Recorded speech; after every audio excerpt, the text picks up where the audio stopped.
Okay, let's begin. Thank you so much, everyone, for coming and talking with us today for the launch of our new Bachelor of Science in Technological Leadership. We are so excited to talk about this today. Taryn, if you could go to the next. So remember, a few things, just like some housekeeping. In the Zoom webinar format, attendees are not seen and you're muted by default. And so feel free to interact through the Q&A.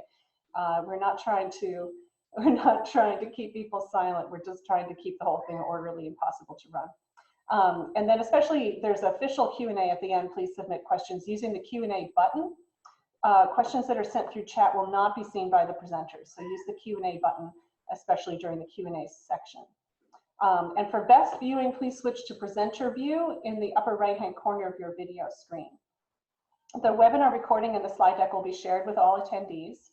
I think there might be one or two, maybe that's the last one. Right, this is the last one. As a token of our appreciation, your kindness for coming and learning about this program and for your interest, we're giving the first 100, which right now we have 50 attendees, so all of you a $10 Amazon gift card plus a free t-shirt. And the t-shirt, I believe, has that logo that we saw on the previous slide that was designed by William Campbell, who works in Interplanetary Initiative. So pick up reminder emails will deploy once campus reopens. We're sorry we can't send them to you right now. Next. By the way, oh, okay, good. I was just looking at the questions. So here's who we are. I'm Lindy Elkins-Tanton. I'm the Managing Director and Co-Chair of Interplanetary Initiative, and Evgenia Shkolnik, who's Associate Professor in the School of Earth and Space Exploration, and also my co-conspirator on the original design of this degree. And Josh Thompson, who is now our academic coordinator at the college for this degree and very much involved in its continuing design and implementation. And I also want to mention Taryn Struck, who is our manager of marketing and media and events at the Interplanetary Initiative, who's set this all up for us. She's fantastic, and she's here as our host. Next slide. The schedule is, I'll speak for 15 minutes, and then Evgenia will speak, and then Josh will speak, and we'll have Q&A. And I would also like to encourage, at least during my section, anyone who has a question or something, if I say something unclear, please just send it in the Q&A window. I've got the Q&A window open, and I'll be watching it out of the corner of my eye as well. But feel free to jump in with a question if you have one. All right, let's go ahead to my 15 minutes. We've designed this very consciously as a new kind of a major, the Bachelor of Science in Technological Leadership. What we assert is that now that we're in the information age, we're no longer in the industrial age, content is no longer the differentiator in education. We live in an ocean of content, particularly now that we're all isolating. Isn't it just an ocean of content around us all the time coming at us through our computers? And so people need to learn how to differentiate, how to parse through the content that they need to solve their own problems. That's the first thing. And the second thing is, most bachelor's programs lack the training in the transferable skills, the soft skills that employers need. And we'll talk about that more in a moment. And so this major is actually focused on process to teach people to be problem solvers. We aim to make the transition from school to workforce continuous. We're trying to make all of our decisions and all of our processes in the classroom workforce facing. We want students to learn to be independent and collaborative problem solvers, to ask and pursue better and better questions with the skills for continuous self-driven improvement. Those are the goals for this major. It's a pan-university major. In the next slide. Companies seek candidates with transferable skills and hard skills, but almost no programs explicitly train and measure transferable skills, but we do. This is one of the things we're really working on in this program. Go to the next, I'll talk about this a little more. Based on, oh wait, can you go back one click so we don't have the yellow yet face? Based on the percentage of members with a skill who were hired into a new job via LinkedIn, these are the top 10 most in-demand transferable skills: communication, organization, teamwork, being punctual, critical thinking, social skills, creativity, interpersonal communication, adaptability, friendly personality. I wish we could train that one. That would be great. You could do one more click. these are the skills on this list that we actually assess through formative assessment, especially in our inquiry course and in some of our making courses. We are working on being able to give students actual assessments on these transferable skills that they can bring to potential employers along with their regular course grades and their projects and their internships. Go ahead to the next. So the curriculum is actually designed to be completed in 3 years. Now we're not, of course, asserting that every student will complete in 3 years. Of course they won't. It's the same as saying that it's designed, that regular programs are designed to be completed in 4 years. They can be if you do all the things, and so that's what we're hoping for. And the courses that we require in this major fall into 4 categories. The first one is thinking. These are student-led research in the classroom. Some of these are using a really innovative new process that Evgenia and I and some others have been practicing for years, and we'll talk about it more in a moment. So learning how to be problem solvers, ask their own questions, follow them through step-by-step to find solutions, learning those skills in the classroom. The making courses are the same kind of idea, but in a lab or someplace where they're doing something with their hands or they're creating an output, a product. And so we have some that are in Herberger and some that are in the School of Earth and Space Exploration. Then we have courses, some of which were created specifically for this major, like the other ones I've just mentioned, and some of which are standard courses that all students need to take, and we think of those as foundational, kind of the reading, writing, and arithmetic for today. English, calculus, programming, very important. Physics, stats, positive leadership theory, conceptualizing learning, problem solving through strategic thinking. And then we also require that students do 2 summer internships, so they have work experience. And we'll also be assessing that they take their skills from the classroom to their internship experiences, and we have rubrics for doing that.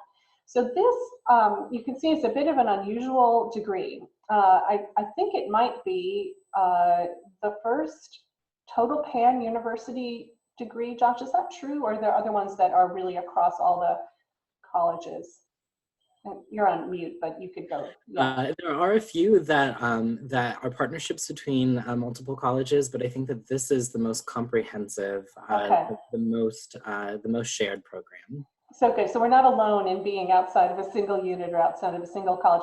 We have 15 units that are participating in this program, who have either created new courses for it or were involved with Interplanetary from the beginning and helping us to organize it. It has to be held somewhere though, doesn't it? So we have student services and it's properly administered. And so very kindly, the college is holding this degree, but it is a pan-university degree. Okay, go ahead to the next. The program audience is largely students who are interested in engineering, design, organizational leadership. They may find this degree to be a flexible, achievable, and also work-oriented option. Go ahead to the next. And we think that there is a wide list of career and next step opportunities. Of course, we don't know yet. You know, this is an experiment. We're just getting going. We have high hopes that our students will go great places, but we're just starting. And so these are some of the next step opportunities we perceive. One of the ways that I can feel a little bit more confident about stating that these are career and next step opportunities is because I've actually taken our curriculum past chief executive officers and presidents of a number of different private sector organizations, some in management consulting, some in aerospace, a couple of other random ones, just to see what they thought. If you saw a student who'd had this program, what do you think? And there's a lot of support for it out there, the idea that we're getting those transferable skills. They'll also have speaking and presentation skills and understand a lot more about teamwork and connectivity between team members. So those are broadly a lot of the goals that we have for the program. I think that is it, and I think that's all I need to do as far as a broad introduction. So let me hand it over to Evgenia.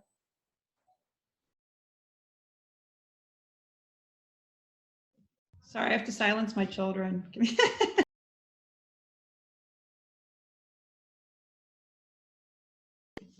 Sorry, I gave them instructions, but they're not paying attention. Okay. Uh-oh, now I actually hear crying. Go help if you need to. We can talk about other things while you find out what's going on.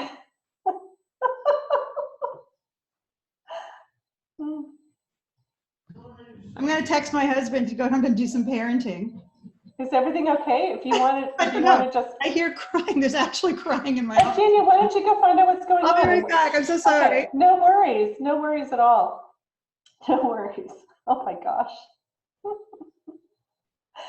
Josh, can you think of broad introductory things that we haven't discussed yet that we So I should have think hit? you mentioned, this is, it is a skills and competencies-based degree as opposed to a content-based degree.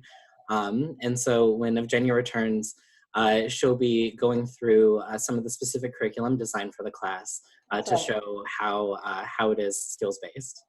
That's right. We're thinking of this as a degree in which process and competencies lead and content follows, as opposed to the other way around. Everything okay, Evgenia? It will be now. Okay. I've deployed a second parent. But someone will be paying attention. Anyway, my apologies, everyone. I bet you guys also have children somewhere in the background as well. All right, getting back to what we're talking about, which is this fabulous new degree that we're all very excited about. Thank you. So I'm going to give you a very quick introduction to the thinking and making classes. I'm going to focus more on one of our favorite exploration learning techniques, which is called the Beagle inquiry cycle. And just a broad term, we're using the term exploration learning as a broad term to encompass all sorts of methodologies that are creative and getting students involved, and students and professors learning together on particular topics so that the students can not just feel engaged, but actually take ownership of their learning and direct the education process for themselves. And so this one that Lindy and I have been teaching for years in this format, in these thinking courses called the Beagle inquiry cycle. We could say Beagle here because Beagle Learning is a company that we partner with in order to do online question asking that I'll show you a bit more later on. We can talk more about that in Q&A if you like.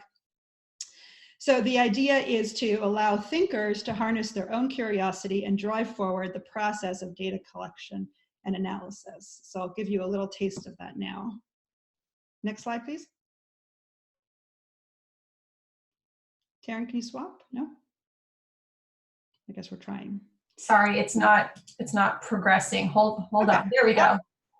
Okay. No, back up one more. There we go.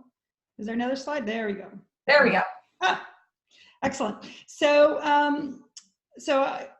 these are just some of the big questions that we have been using in this kind of inquiry class. So the idea is that we ask some big question. You'll see from this list of just a few examples that they're all very space and earth kind of centric, but that's because that's the way, I'm an astrophysicist and Lindy is a planetary scientist. And so we are just, more trying to get our students talking in the fields that we are most interested in right now. But this is not at all requirement of anything related to space or interplanetary, although we are part of the Interplanetary Initiative. And I'll give you examples from the Humanities Lab also coming up where it's completely different. But this gives you an example of some of the big questions that we try and tackle in a given course, right? What would the Earth be like if life had never arisen? What would the moon look like after human settlement? And so on. The current course we're teaching is how can we create and sustain a human biosystem in space, and about sustainability in general in space. And that's been very interesting. In part, I can speak for speaking for myself, and Lindy might agree, is that we're learning so much about sustainability in space together with the students. This is not actually our area of expertise. I do not publish on sustainability of humans in space, right? So we're all learning, and professors and students are equally engaged. And so one of the things that these questions all have in common, and all the questions in the inquiry process do, is that it requires different disciplines. And we have students in the class who are anthropology students, architecture students, astrophysics students, geologists, and so on. So it's really fascinating. Okay, next slide, Taryn, please. Okay, so we start with a big question. Right, you set a big goal, just the kind that I just showed you. Next, please. And then what you have, we have a couple of cycles. This one is the learning cycle. And what we do is we start class, we introduce each other, we talk about the big goal, and then the students go off and find some content. And by that, we mean primary resources. So actual research that people have done that have led, that answer a little tiny bit of this big goal question. And so we have students who are freshmen all the way through, graduate students all in the same class, all learning about things that are even outside their field, but directly from the source, right? And we don't expect them to know exactly every word of every paper, right? We don't know every word of every paper, but they should be able to extract some of the relevant information. And so they find this content, they come back to class, and we separate into small groups, usually 4, 5, or 6 people, and they talk amongst themselves, and they summarize what each paper learned, they synthesize it, and they present it to the class. So there's an element of communication skills there as well, a facilitation skill that they also need to have when working in these small groups. And then we decide what the natural next question is, right? This NNQ. It's so important it gets its own acronym. So the NNQ is the question, the next bite-sized question that leads to the bigger goal that they then have to answer the next week by finding more content, summarizing it, then asking the next question. And so bit by bit, week by week, we get closer and closer to trying to answer the big goal question. And sometimes those big goal questions are not fully answerable in one semester, but we are definitely making a lot of progress towards it. And then after a few weeks of that, we go through a distillation exercise where all the students come together and they take a step back and they look at the entire cycle of the past cycle. So it could be 4 weeks, it could be 8 weeks, it could be the entire semester at the end. And that way they really see how all the work fits into the bigger chain of events. And one, if you click, Taryn, to the next one, thank you, you'll see here's kind of an example of a map, a mind map of sorts that the Beagle learning software can help with. Or they can do it in all other creative ways. We give them a lot of free rein as to how they want to distill the information, but they all distill it in a way that helps them learn, right, in their own ways. And it's actually quite remarkable to see how much they learn in this process. And when we do final presentations at the end of the semester, people can stand up and go through an entire semester's worth of information that may or may not be part of their main field, right? Without notes. We've seen it happen without notes, and the people truly internalize this information. They know it. They don't have to regurgitate it onto a test. They just know it, and we don't need to test them in the traditional way. So that's one thing that we've has been really clear and exciting to watch. Okay, next slide, please. So another thing that we have done is we have developed a rubric by which to measure the quality of a question, because question asking is so critical in our society, in doing research, in being able to move any problem forward. Even just, you're not going to solve everything at once, so one needs to be able to ask what the right questions are to move forward. And so we've developed a rubric that measures numerically the scale, relevance, and the articulation of any question. And this picture here hopefully can depict it a little bit, where you take a piece of content and you ask your natural next question, let's call it the yellow line, right? And how relevant it is, right? In blue here says, how on the mark are you? Are you still directing, going into the direction of the goal, or are you kind of off? Right? The scale of the question is very important, right? Is it a big question where it's going to take you weeks to answer, or is it too small that you could just Google it, for instance, or it's just a yes or no question? Those would be too small in scale or too big in scale. So you want to really be able to ask the question in a way that you can answer it in 1 week with one paper. And then articulation is something we also score on, because we care that the question is clear, that it is not ambiguous, and that multiple people will interpret it the same way. So this is how we do it, and we can track throughout the semester that students are in fact getting better and better and better at this. And so that's an important assessment of the technique. Okay, next slide, please. So here's just a nice picture that I love, because what it shows is, it shows our classroom in Sun Devil Hall where Lindy and I teach, and it's covered in whiteboards, and the students are engaged, and they stand up and they work together on whiteboards for their distillations, for their NNQs, and all sorts. And so it's a really delightful class, and it's one that they can take multiple times. As part of the degree, they have to take it multiple times, but with a different question, right? Each time a different big goal. And so no two classes are the same, certainly. Okay, next slide. Thank you. And so I wanted to give you another example of thinking courses that are also inquiry-based, that are not spacey related. Those ones are coming out from the School of Earth and Space Exploration, but the Humanities Lab is also doing this, and this is these are other options for students in the degree. So the way they say it is that they explore through hands-on research to expand the understanding and capacity to tackle grand social challenges facing the world today. So if you go to the next slide, I'll show you some of the examples that they've done. And of course, it's going to be new every semester. And so these are just some of the recent ones. And you can see how different their big questions are from the ones the way Lindy and I have been teaching, and extremely fascinating. So they've tackled re-envisioning food systems, or race, culture, and genetics. What is the historical, cultural, and genetic components of race, racial identity, and the meaning of population? I mean, this is fascinating. I want to take this course.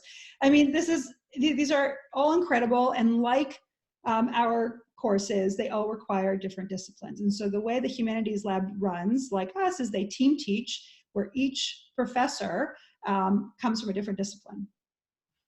And that is intentional so that they have cross-pollination between disciplines, but also you see different models in different disciplines come into these classes, which is exactly what we need, right, in order to tackle some of these questions, right? No one discipline can really answer such important and big questions.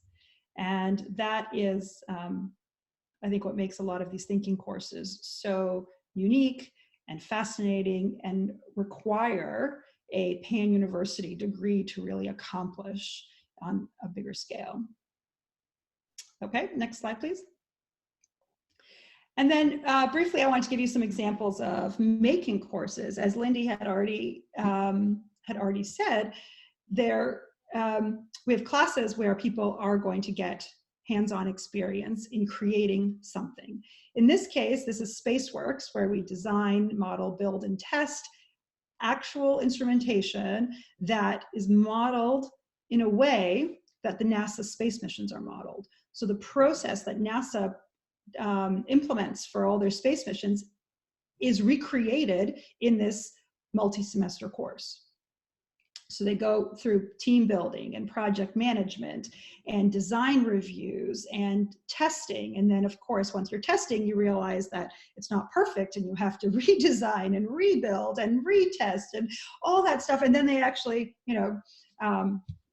present all their work to each other. And it's a spectacular course that they do in a dedicated maker space. And so all in all, I think this is a very exciting way to get hands-on experience. And the next slide, please. And then once we click through, you'll see that it's not that outside of, oh, there was one more slide there. Go back up one more.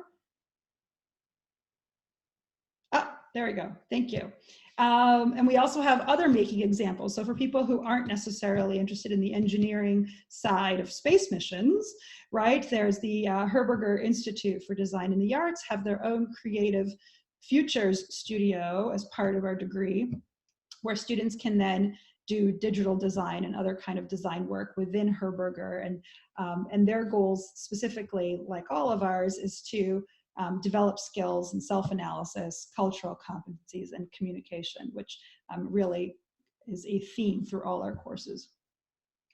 Okay, I think, and now I guess Josh Thompson, our academic coordinator, is going to give you more details on all of these to make it practical for the students you'll be advising. Is that sorry, there you are. Right. There you I are. think the PowerPoint's giving us a little bit of trouble. So hello, everyone. Again, I'm Josh Thompson, and I'm the academic coordinator for the initiative's academic programs. And so the first thing I want to talk about is kind of showing how these different courses will come together to be completed in 3 years. So as Evgenia and Lindy mentioned, the backbone of the degree is the series of courses in thinking and making. So you can see that in this breakdown, students are taking a thinking and a making class or an inquiry and making class each term. And additionally, they're taking some novel and traditional courses designed to enhance skills and competencies in our graduates. This is ASU's first degree that was designed to be specifically completed in 3 years.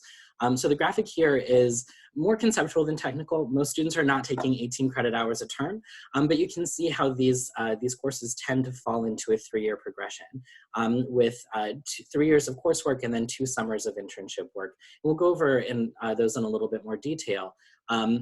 But the reason that we think that this is a great idea is there's actually a few. But one is that time is money. And if a student can complete their degree in 3 years, that does give them 1 additional year of lifetime earning so that they are able to move directly into the job force instead of paying another year of tuition and living expenses.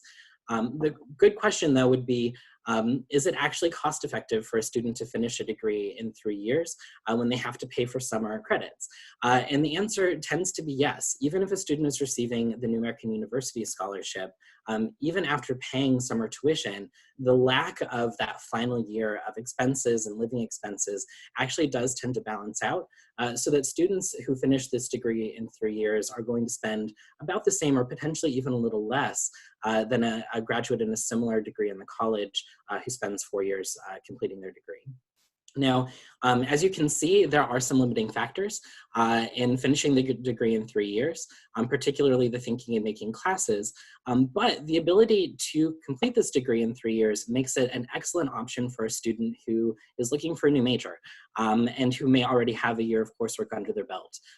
Or who is transferring in from a new school or from another program in ASU.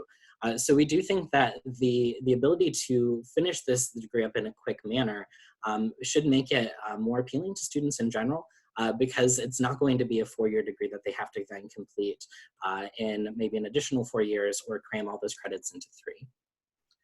And we can move to the next slide. So when this slide pops up, it's going to be related to the thinking curriculum for this program. And there are 2 different modalities for this degree. Obviously, most of you work with on-ground students, and so you'd be directing students to our on-ground program. Some of you do work with online students, and so the online program is just slightly different with 1 less pathway or 1 less course available for completing the thinking curriculum. So students need to take 2 lower division thinking courses. For the most part, they're going to be taking IPI 296, which is that big questions inquiry class that Evgenia was discussing with natural next questions where students are learning to be engaged thinkers and learning to solve problems that are big in scope. I can personally attest to that class. I sat in last semester and was blown away in watching first year students who were developing the same critical thinking skills that I saw in graduate students in my graduate program at ASU. These classes are really powerful for teaching students how to think. If you've got a student who is thinking about law school or is just curious about improving their inquiry method overall, have them sign up for this class as an elective if they have room for it. Additionally, students will be taking 4 of the upper division thinking classes as well. Now, moving on from those inquiry classes, students are also going to take a making pathway. We've identified 4 pathways at the moment that students can take in order to complete the making component of their degree. We do expect to have more pathways in the coming years, but those courses and kind of the curriculum for those are still under development.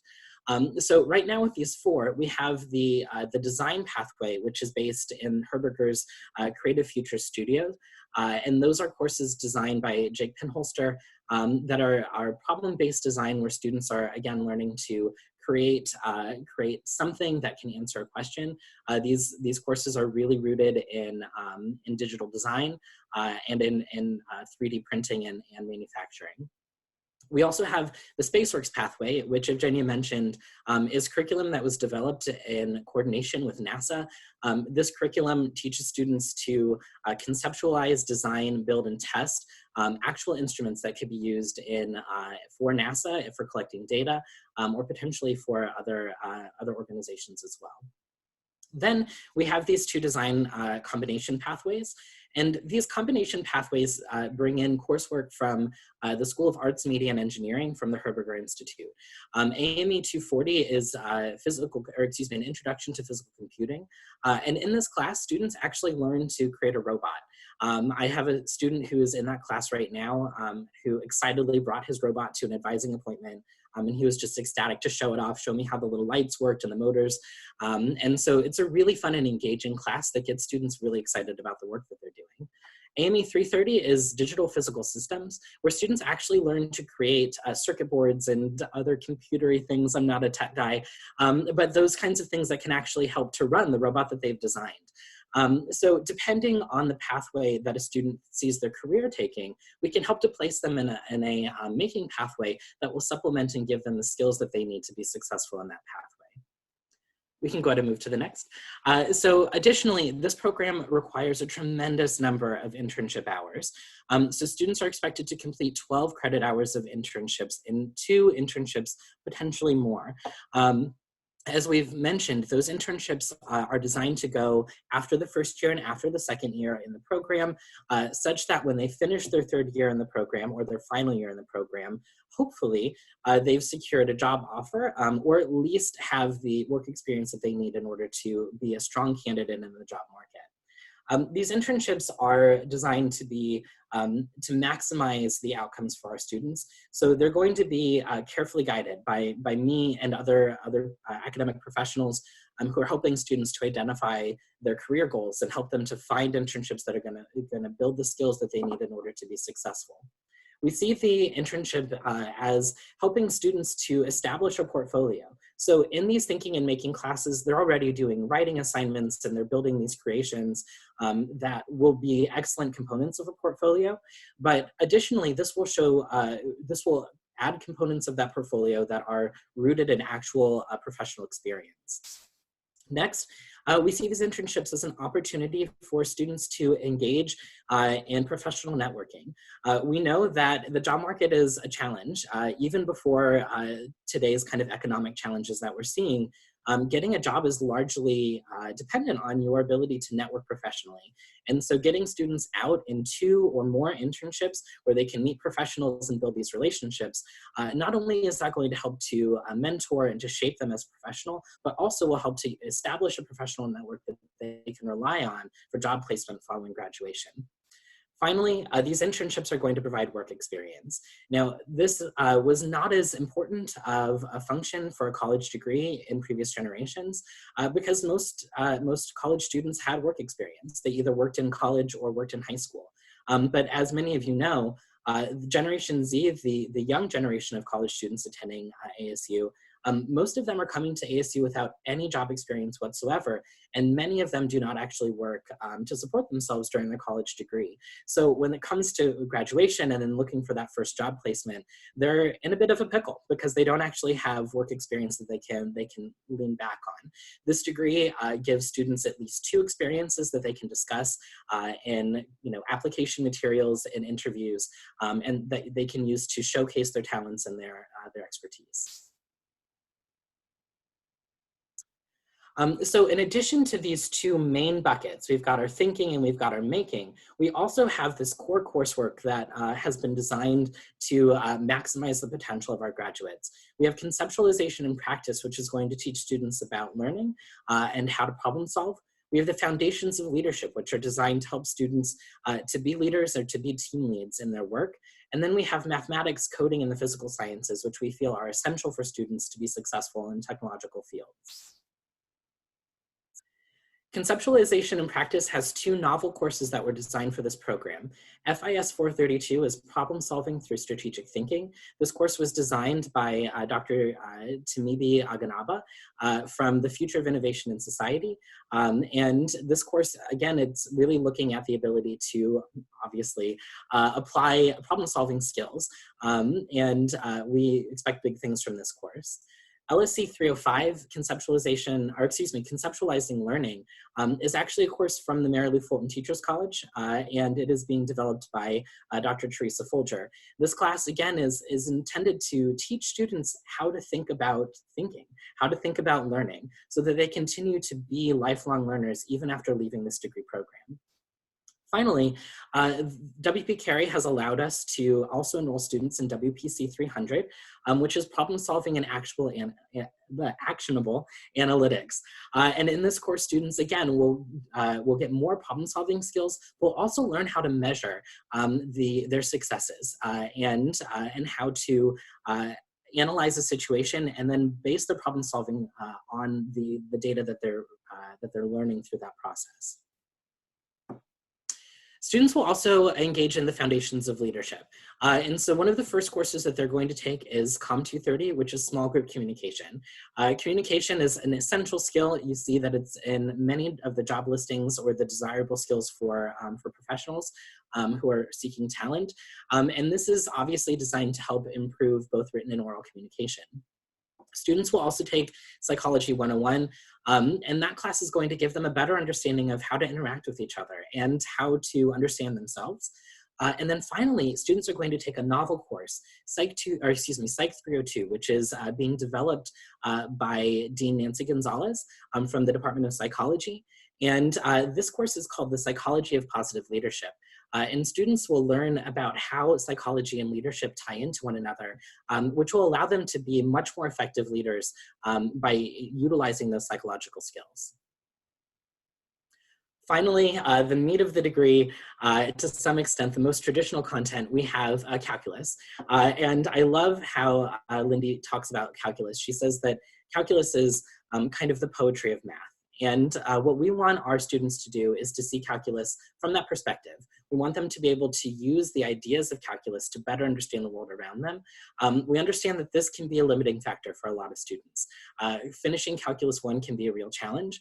We do think that with the tools that are available at ASU and some of the skills that they'll be learning in critical thinking, that they should be successful in calculus, even if they've had trouble with it in the past. But it's a conversation that I'm happy to talk to potential students about to make sure that we're on the right pathway for their success. Additionally, students need a strong background in statistics, so they'll be taking STP 226. Finally, we think that all students need a background in programming. And so we have two different options for our on-ground students, and those are CSE 110, which is Foundations of Programming, and then AME 230, which is a digital programming course from the Arts, Media, and Engineering School and the Herberger Institute. Either of these courses will work.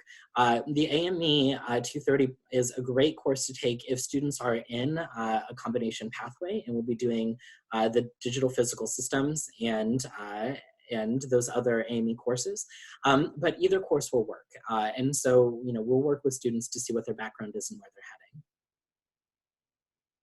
So ideal candidates for this program. Lindy mentioned that, that there are some things that we're looking for in candidates. Hopefully they're going to be self-motivated and teamwork oriented, engaged, and definitely comfortable in a non-traditional classroom environment. So an ideal candidate might be somebody who has really struggled in a traditional classroom. Maybe they took Bio 281 and they just really struggled with it. Or, whatever course those might be, we think that moving them out of the traditional classroom and into this more interactive student-led research experience could be beneficial to them and could actually supplement and it could attach onto their learning needs in a way that other traditional delivery have not. Due to its customizability and applicability and wide range of career and knowledge pathways, we do think that this is potentially a great fit for many students. So if students are undecided about their careers or struggling with coursework in their chosen program, or especially if they're tracking out of their current program, have them take some of our classes, have them take IPI 296, and they might find that, that they've been in the wrong environment this whole time, and that we may be able to help them find success in a way that the traditional learning experience has not. So again, if students are struggling in that traditional lecture-based classroom, send them our way, have them test out IPI 296 and see if that's a good fit. That class is going to be different than anything else they're going to experience at ASU. Next slide. So what if you have interested students? Well, if your student is already enrolled at ASU, and if you're not an advisor in the Armstrong Advising Hub, have them send us an email at advising.techleadership@asu.edu. I monitor that inbox very, very regularly, and I'll set up an appointment with them and we can talk through the major and see if it'll be a good fit for them. If you are an Armstrong advisor, that policy is forthcoming. So at the moment, we'll just go ahead and continue with the current policy, which is just have them set up a meeting with me and we will work through the program and see if it's a good fit. Now, before we move into the question and answer portion, I'd like to show you a video that demonstrates the way that exploration learning, as used in our inquiry courses, has the power to transform the traditional learning experience.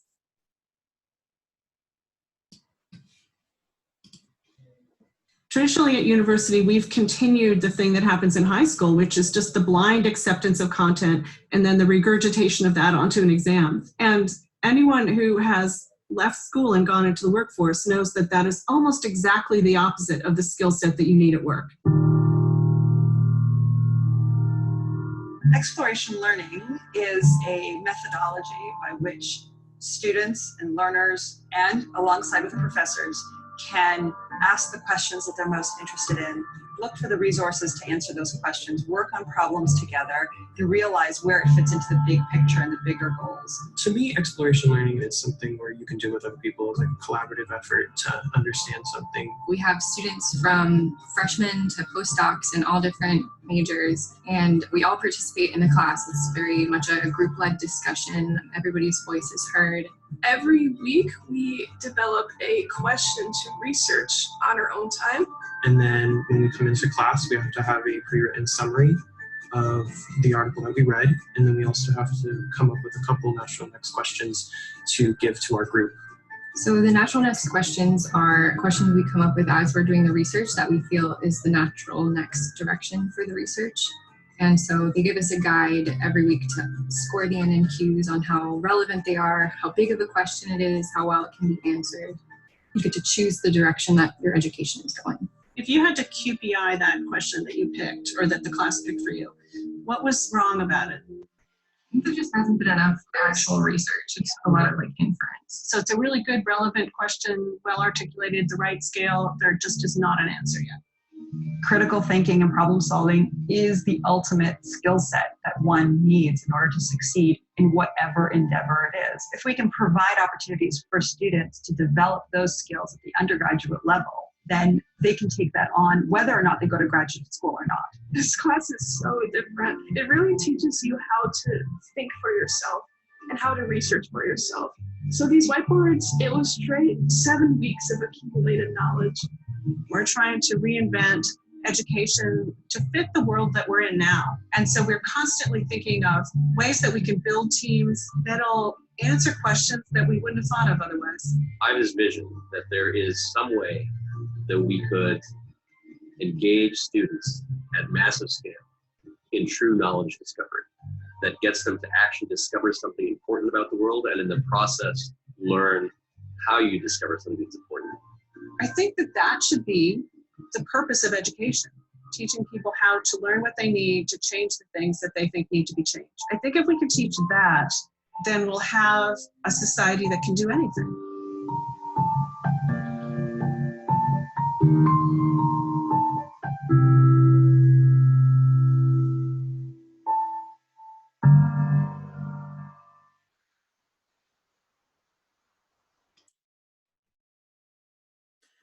And now we'd like to open the floor up for some questions.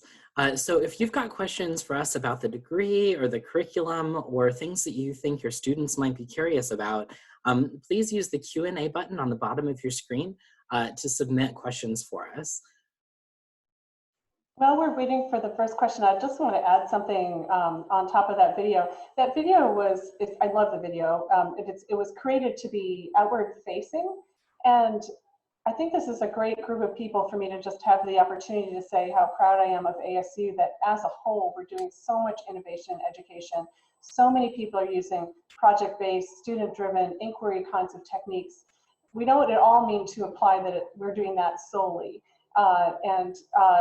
I think what we're trying to do is gather some of the special parts into one place. But it's a good moment to say, good job, university, for all the ways that we're improving education. So we received a question from Carlitos Hernandez, and it says, what is the intro course that you recommend students take to get started?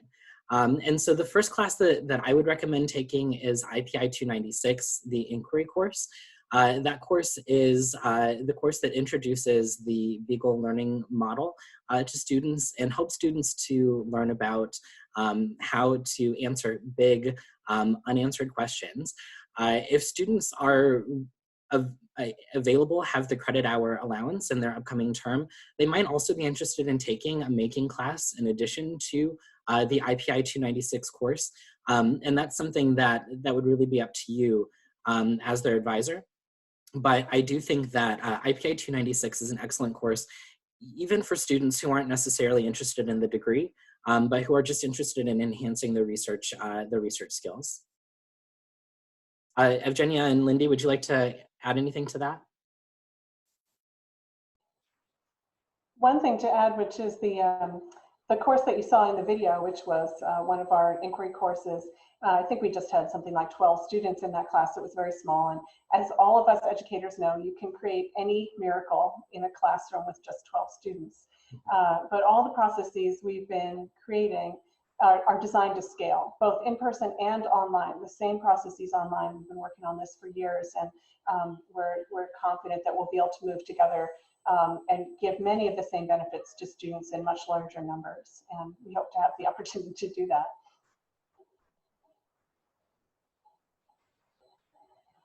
I'm curious if there are not, I mean, please just keep asking any questions that you have, but I'm curious if people have concerns about the degree or things they'd suggest we rethink. That would be really helpful too. So we have another question. This one is from Elaine Rostad. And this says, how are you handling transfer students from the local community colleges? Are you working with them on transfer pathways? At the moment, we're still pretty new. And so we officially launch actually this fall, although we do have a handful of students who have already adopted the new major.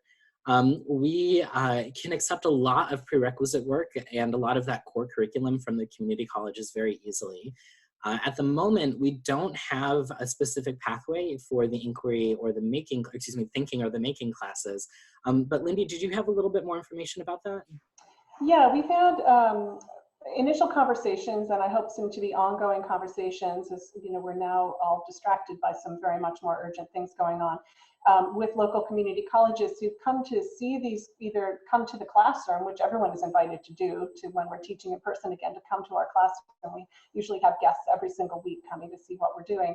And the community colleges, several of them in our area, are interested in starting inquiry courses of their own, because that inquiry course, the one that we've spent quite a bit of time talking about, is the most unique of the things that we're doing and the least substitutable.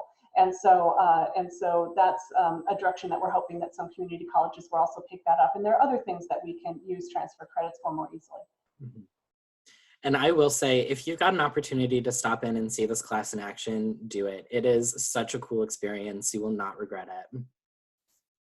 We have a question from Kelly Wallace, and Kelly says, is there any plan to try to get general studies designation applied to IPI 296, maybe literacy and critical inquiry? We are looking into general studies classifications, Kelly. The only concern we have, I think, for IPI 296 as in the lower division literacy and critical inquiry course is the English requirement. I believe that students need to have completed English 101 in order to receive a lower division L credit, whereas students can take IPI without having successfully completed English 101. And then we have another question from Carlitos Hernandez. I like the program. I worry about the rigor. I think many degrees at ASU can be completed in 3 years if they max out their credit load as the program is built. Is there any wiggle room for summer internships? And what would the university do to help with scholarship or financial aid to support students in this program, given that it's essentially structured for students to pay additional tuition for required coursework over the summer? So that's a really great question. And one of the big kind of kickbacks is not having to pay tuition fees and living expenses in that 4th year. So summer tuition is obviously not the cheapest thing in the world, but what our calculations have shown is that that those can be completed and you can still come in well under the cost of 4-year attendance, even with scholarships in account. We are looking obviously at additional options for internships. We're really working to find and secure some paid internship opportunities for our students as well, so that at the very least they'll be able to offset some of those living expenses during the summer. And of course, students do not have to complete this degree in 4 years. And so if a student would prefer to be on a 4-year completion timeline, that is something that we can work with students to do. Lindy or Evgenia, would you like to add anything to that?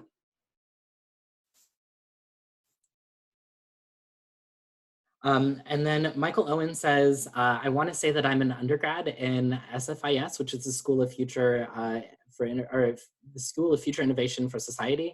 And I'd like to say that project-based group-oriented classes are fantastic. And Michael would like to know if we've looked into Global Resolve classes run through Barrett, which seem to have parallels to what we're looking into. Have we looked into those Global Resolve classes? No, when we first started thinking about this this degree, I sent out an invitation to everyone who's done any work with Interplanetary. And again, this is not focused on space exploration specifically. Space is one option among many options. And asked if people had courses that they thought would be good fits or wanted to develop courses, and didn't actually hear about that particular one. And so that'll be really interesting for us to look into. It might be an alternative pathway as well. And then Carlitos Hernandez says, would there be any sequencing challenges if a student extends the degree to 4 years? And we don't really think that there would be, especially since tracking is more essential in the first 2 years of a degree program.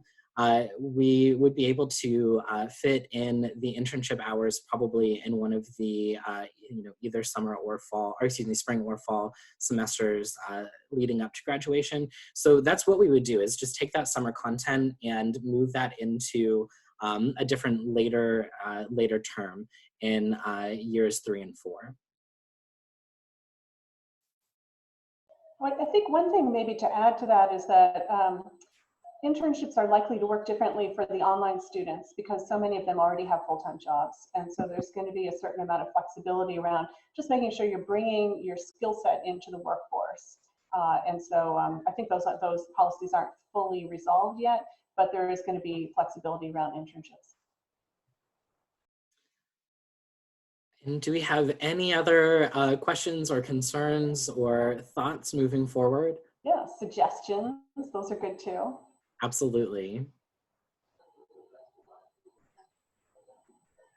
I wonder if we might be finished. I think we may be.